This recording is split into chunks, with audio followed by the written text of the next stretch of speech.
কেমন আছো তোমরা? আশা করি অনেক বেশি ভালো আছো। তোমাদের জন্য নিয়ে আসলাম একটা নতুন পর্ব। দেখো এই পর্বে আমরা এই অঙ্কটা সমাধান করাবো। দেখো অঙ্কটা বলা আছে a/b = b/c = c/d হলে দেখাও যে এইটা ইকুয়াল টু এইটা দেখাতে হবে। তো দেখো আমার যেটা দেওয়া আছে সেটা লিখছি, দেওয়া আছে a/b = b/c = c/d। মনে করি a/b = b/c = c/d = k, মানে কে একটি আমরা কনস্ট্যান্ট ধরে নিলাম যে a/b = b/c = c/d আমরা কে ধরে নিয়েছি।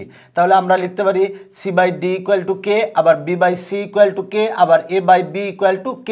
আমরা এটা লিখতে পারি। তার মানে লিখব অতএব c/d = k লিখব, c/d = k। আমরা যদি আর গুণন করি তাহলে অতএব c = পাই আমরা dk। এরপরে আবার b/c = k লিখতে পারি, তার মানে লিখতে পারি b/c = k। এবার যদি আর গুণন করি তাহলে আমরা কি পাই, বা দেখো b = c আর k গুণ করলে হয় ck, বা আমরা এইখানে যে c সমান পেয়েছি dk, এই c সমান আমরা বসাই দিব। তাহলে c সমান আমরা বসাবো dk আর ইন্টু k। দেখো আমরা এই c সমান বসিয়েছি dk, তাহলে অতএব b সমান আমরা পাই d, k আর k গুণ করলে হয় k²। এরপরে দেখো যে ব্যাপারটা সেটা হলো যে আমরা a/b = k লিখব, তাহলে লিখব a/b = k। এবার যদি আমরা আর গুণন করি, বা a = b আর k গুণ করলে হয় bk। এবার আমরা b সমান dk² পেয়েছি, এই dk² বসাই দিব।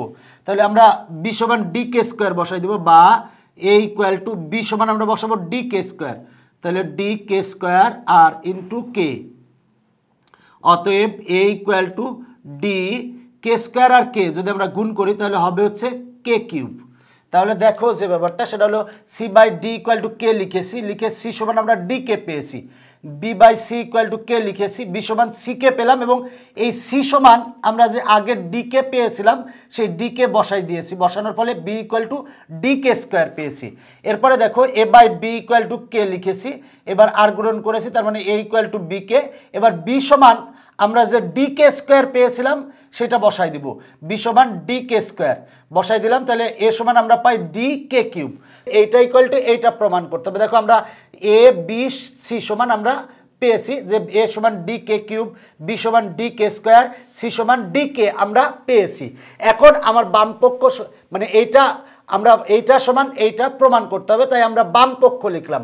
বাম পক্ষ লেখার পরে আমরা a b এবং c সমান যেটা পেয়েছি সেটা এখন বসাই দিব। দেখো আমরা বাম পক্ষ লিখেছি, লিখার পরে আমরা a সমান যেটা পেয়েছি সেটা বসাবো। দেখো a সমান আমরা পেয়েছি হচ্ছে dk³, তাহলে dk³ লিখব, dk³ আর যেহেতু স্কয়ার আছে তাই স্কয়ার হোল স্কয়ার দিলাম, প্লাস b সমান আমরা পেয়েছি dk², তাহলে লিখব dk², যেহেতু স্কয়ার আছে তাই স্কয়ার দিলাম, প্লাস c সমান আমরা পেয়েছি dk, তাহলে dk লিখব, আর যেহেতু স্কয়ার আছে তাই স্কয়ার দিলাম।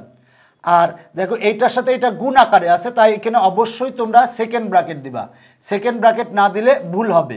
এরপরে দেখো যে ব্যাপারটা আমরা b সমান বসাবো, b সমান হচ্ছে dk², তাহলে লিখব dk², আর যেহেতু স্কয়ার আছে তাই টোটালটা পুরো হোল স্কয়ার দিব, প্লাস c সমান আমার dk, আমরা dk বসাবো, dk যেহেতু স্কয়ার আছে তাই স্কয়ার দিলাম, আর প্লাস d², dk স্কয়ার করলে হয় d², আর k³ কে স্কয়ার করব।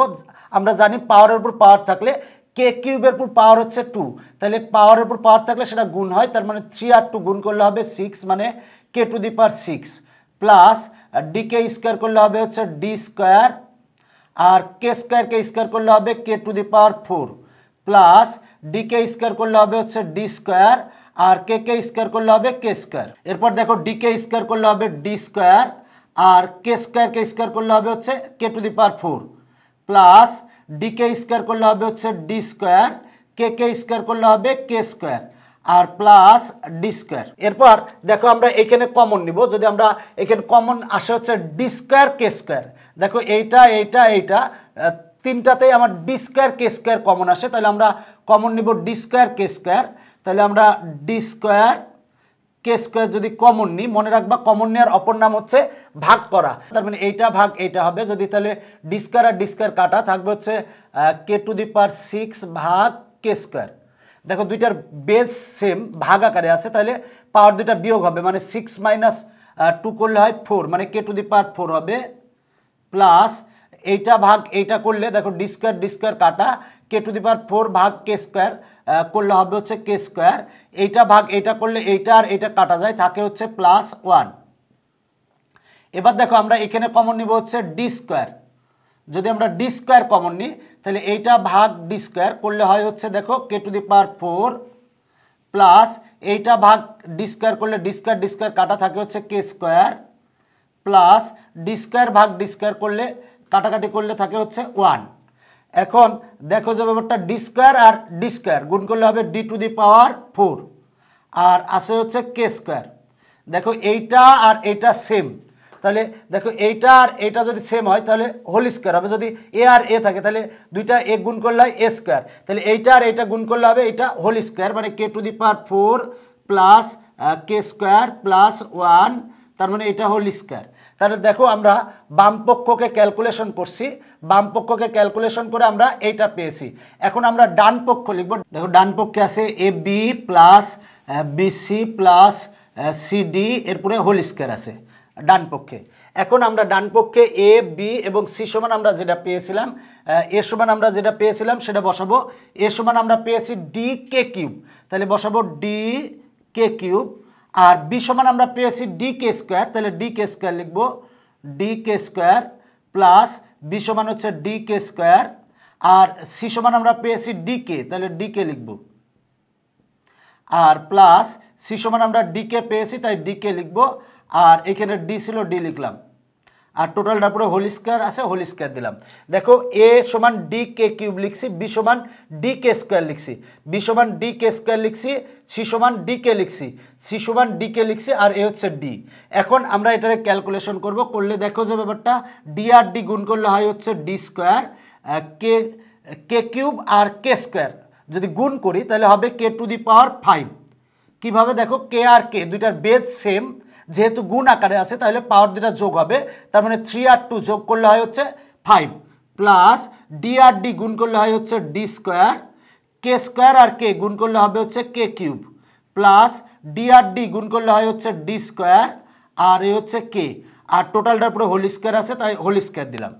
এখন আমরা এখানে কমন নিব। দেখো আমরা যদি কমন নিই, কমন আসে হচ্ছে ডি স্কোয়ার কে, তাহলে আমরা ডি স্কোয়ার কে যদি কমন নিই, ডি স্কোয়ার কে যদি কমন নিই, কমন নেওয়ার অপর নাম হচ্ছে ভাগ করা, তাহলে এইটা ভাগ এইটা করলে ডি স্কোয়ার আর ডি স্কোয়ার কাটা, কে টু দি পাওয়ার 5 ভাগ কে করলে হয় হচ্ছে কে টু দি পাওয়ার 4, প্লাস এইটা ভাগ এইটা করলে ডি স্কোয়ার আর ডি স্কোয়ার কাটা, কে কিউব ভাগ কে করলে আসে হচ্ছে কে স্কোয়ার, প্লাস এইটা ভাগ এইটা করলে আসে হচ্ছে 1। এখন দেখো যে ব্যাপারটা এই টোটালটার পুরো হোল স্কোয়ার ছিল, তোমরা অনেকে এই জায়গায় এই হোল স্কোয়ার এই জায়গায় দাও, এখন কিন্তু এই স্কোয়ার যদি এইখানে দিয়েছে সুতরাং এইটার পুরো স্কোয়ার মনে হচ্ছে, এইটার পুরো স্কোয়ার মনে হচ্ছে না, সুতরাং এখানে অবশ্যই একটা সেকেন্ড ব্র্যাকেট দিতে হবে, কারণ এই টোটালটার পুরো হোল স্কোয়ার, যেহেতু আমি কমন নিয়েছি তাই টোটালটার পুরো হোল স্কোয়ার হবে।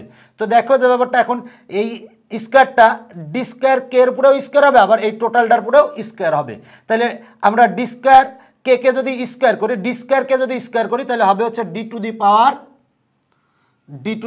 4, কে কে স্কোয়ার করলে হবে হচ্ছে কে স্কোয়ার, আর এখানে আছে হচ্ছে K K to the power 4 plus K square plus 1, এটার পরেও কিন্তু স্কোয়ার হবে। তাহলে দেখো আমরা বাম পক্ষে পেয়েছিলাম D to the power 4 K square into এত স্কোয়ার, ডান পক্ষেও কিন্তু আমরা তাই পেয়েছি। দেখো বাম পক্ষে যা পেয়েছি ডান পক্ষেও তাই পেয়েছি, তাহলে লিখবো অতএব বাম পক্ষ সমান ডান পক্ষ দেখানো হলো। দেখো যে ব্যাপারটা অঙ্কটা কিন্তু সহজ একটা অঙ্ক, কিন্তু বড় অঙ্ক মনে হচ্ছে যে অঙ্কটা কঠিন, বাট কঠিন না, সহজ একটা অঙ্ক। দেখো A by B equal to B by C equal to C by D হলে বলছিল যে এইটা ইকুয়াল টু এইটা দেখাতে হবে। তো দেখো আমার যেটা দেওয়া আছে সেটা লিখছি, আর ধরে নিয়েছি A by B equal to B by C equal to C by D equal to K ধরে নিয়েছি। তাহলে দেখো C by D equal to K লিখতে পারি, তাহলে আর গুণন করলে ডি সি ইকুয়াল টু আমরা পাই ডি কে, পাই। এবার B by C equal to K লিখতে পারি। এবার এখানে আমরা সি সমান যেটা পেয়েছিলাম সেটা বসাই দিব, বসাই দিলে B equal to pi D K square. আবার A by B equal to K লিখবো, লিখে এবার এই বি সমান আমরা ডি কে স্কোয়ার যেটা পেয়েছি সেটা বসাই দিয়েছি, বসাই দিলে এ ইকুয়াল টু পেয়েছি ডি কে কিউব। এবার এ বি এবং সি সমান যা পেয়েছি তা আমরা বাম পক্ষে বসাবো, বাম পক্ষে বসে ক্যালকুলেশন করলে আমরা এটা পাই। এরপরে আবার ডান পক্ষে বসাবো, বসালে ক্যালকুলেশন করলে এটা পাই। বাম পক্ষে যা পেয়েছি ডান পক্ষেও তাই পেয়েছি, তাহলে অতএব বাম পক্ষ সমান ডান পক্ষ দেখানো হলো। দেখো যে ব্যাপারটা, এই অঙ্কগুলো চেষ্টা করবা নিজে নিজে সলভ করার এবং খাতায় করার। অনেকে আসো শুধু ভিডিও লেসন দেখো বা খালি অঙ্ক দেখোই, আসলে অঙ্ক কিন্তু চর্চা করতে হবে। যত চর্চা করবা ততই তোমার কাছে অঙ্কের প্রতি ভালো লাগা তৈরি হবে, ভালোবাসা তৈরি হবে। তো আজকের পর্ব এখানেই শেষ করছি, পরবর্তীতে আবার দেখা হবে। Bye bye.